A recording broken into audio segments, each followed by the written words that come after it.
हर हर महादेव, जय श्री राम। जय हिंद सभी प्यारे साथियों को मैं शायर सुरेंद्र एक बार फिर से आप सभी का हमारे शायर सुरेंद्र आप इसी में स्वागत करता हूँ। सीधी बात करता हूँ। जब बात महाराष्ट्र की होगी, जब बात शिवसेना की होगी, सबसे पहले अगर नाम आएगा तो बाला साहब ठाकरे। बाला साहब ठाकरे जी का नाम केशव बाल ठाकरे था, जिनका जन्म हुआ था 23 जनवरी 1926 में, जिनका मौत हुआ था 17 नवंबर 2012 में। असल में बाला साहब जी का मौत 16 नवंबर को ही हो गया था। एक दिन छुपाया गया क्योंकि मुंबई में हालत ना खराब हो। उस दिन कोई त्यौहार था, वो दिन मुझे याद है। मैं महाराष्ट्र में था और बाला साहब के मरने के बाद लाखों की भीड़ जुटी हुई थी और 3 दिन पूरा महाराष्ट्र बंद था। बाला साहब का सिद्धांत कैसा था सब जानते हैं। एक कट्टर हिंदू थे, हिंदू हृदय सम्राट कहा जाता है माननीय श्री बाला साहब ठाकरे जी। ठाकरे जी के बारे में एक बात और कहना चाहूँगा। बाला साहब ठाकरे जी हमेशा कहते आए हैं कि जिस दिन कांग्रेस से हाथ मिलाना हुआ उस दिन मैं संस्था ही बंद कर दूंगा।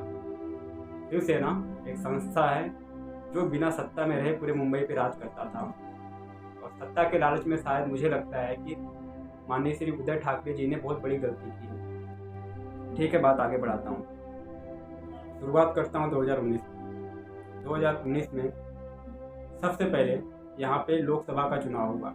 लोकसभा का 48 सीट है। बीजेपी 25 सीट पे चुनाव लड़ी थी, 23 सीट पे शिवसेना चुनाव लड़ी थी।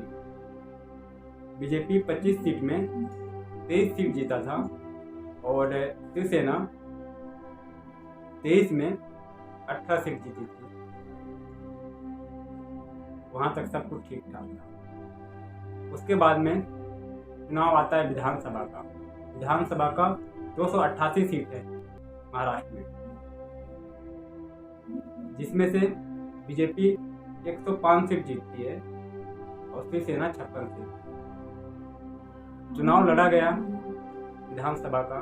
बाला साहब ठाकरे जी का फोटो लगा के, मोदी जी का फोटो लगा के प्रचार बहुत जोर शोर में हुआ हिंदुत्व के नाम। चुनाव जीतने के बाद में शिवसेना को सत्ता चाहिए था, तो शिवसेना ने मांग रखा कि हमें सीएम बनना है। बीजेपी की तरफ से फाइनल किया गया कि 2.5 साल हम लोग, 2.5 साल आप रहिए सीएम, 2.5 साल देवेंद्र रहेंगे, देवेंद्र जी रहेंगे जो पूरे सीएम थे यहाँ के। लेकिन शिवसेना को ये बात रास नहीं आई क्योंकि संजय राउत जैसे लोग उनके पार्टी में हैं, उनकी विचार थी कि नहीं, उन्हें तो पूरा सत्ता ही चाहिए। जिसका विरोध बाला साहब ठाकरे जी पूरा जीवन करते रह गए, उन्हीं से जाके हाथ मिला लिए, सीएम बन गए। अब मुझे बताना, जो भी भाई वीडियो को देख रहे हैं, देखिए मैं किसी के खिलाफ नहीं बोल रहा हूँ, सत्य जो है वो बताने आया हूँ। 2.5 साल का सत्ता मिल रहा था दोनों को, शिवसेना को भी और बीजेपी को भी। इस पे समझौता नहीं हुआ।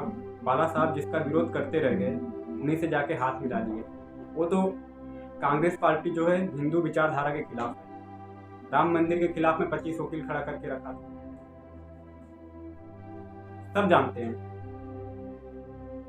उसके बाद में हुआ क्या महाराष्ट्र में, पालघर में घटना घटती है, 2 साधुओं को मार दिया जाता है। शिवसेना एक्शन नहीं लेती, कोई बड़ी कार्रवाई नहीं होती है। कंगना रनावत यहाँ सिस्टम पे सवाल उठाती हैं, उनका ऑफिस तोड़ दिया जाता है, बुलडोजर चलवा दिया जाता है। ये सब तो ठीक था। फिर हो गया विवाद हनुमान चालीसा को लेकर।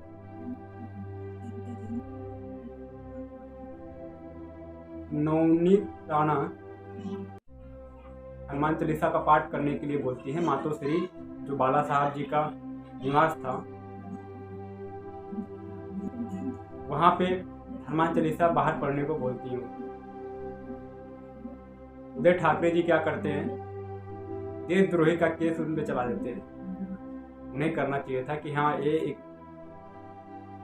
हिंदू हृदय सम्राट का घर है, आप बाहर नहीं घर के अंदर आके हनुमान चालीसा का पाठ करें। ऐसा नहीं हुआ। मुझे लगता है यही सब बातें शिवसेना के जो विधायक थे उन्हें बुरा लगा।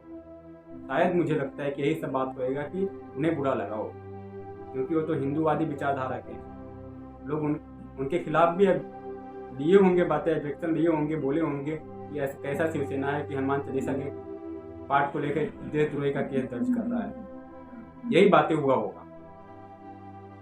अब बात करेंगे हम शिंदे साहब के बारे में। शिंदे साहब जो हैं अनंत दीघे के शिष्य हैं।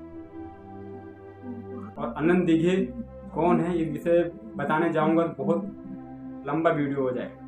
अनंत दीघे एक हिंदू योद्धा थे, पूरे थाने में बहुत बेहतर काम किए हैं, आज भी उनका नाम चलता है। और उन्हीं की वजह से शिंदे साहब 2004 में पहली बार विधायकी का चुनाव लड़े थे और जीते थे और आज तक जीतते चले आए। थाने क्षेत्र से अनंत दीघे साहब का ही सीट था जिसपे शिंदे साहब लगातार जीतते चले आए। अब महाराष्ट्र में सिर्फ दो ही चीज हो सकता है। पहला, यहाँ पे राष्ट्रपति शासन लागू होगा अगर किसी का सरकार नहीं बनता है। किसी के पास बहुमत नहीं है। अब शिंदे साहब जो चाहें वो कर सकते हैं। वो तो सीधा सीधा बोल रहे हैं कि हम राष्ट्रवादी और कांग्रेस से हाथ नहीं मिलाएंगे। अगर ऐसा गलती करते हैं तो उनका भी राजनीतिक करियर खत्म हो जाएगा।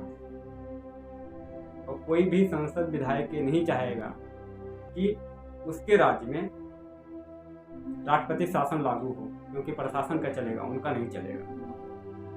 तो जाहिर सी बात है फिर से महाराष्ट्र में एक बार बीजेपी का सरकार बनने वाला है, इसमें कोई दो राय नहीं है। शिवसेना के उद्धव ठाकरे जी शायद संजय रावत जी के कहने पे बहुत बड़ी गलती उस समय ही कर बैठे कि जब बीजेपी से अलग होके हिंदूवादी के नाम पे चुनाव लड़के, हिंदुत्व के नाम पे चुनाव लड़के और हिंदुत्व के खिलाफ जहर उगलने वालों से हाथ मिला लिए।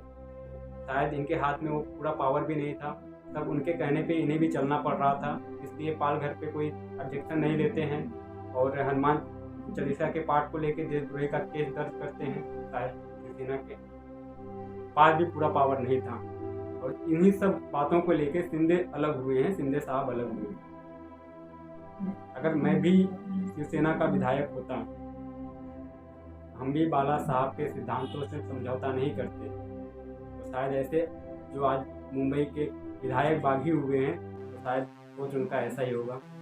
जो बाला साहब जी के लिए जिंदगी भर लड़ा है, उन्हें पता है कि एक हिंदू योद्धा क्या हो। हम एक यूट्यूबर होने के नाते, एक समाज सेवक होने के नाते बस अपनी बात अपने लोगों के बीच रखने के लिए आते हैं और आज भी हमने वही किया, अपनी बात अपने लोगों के बीच रखा है। जय हिंद।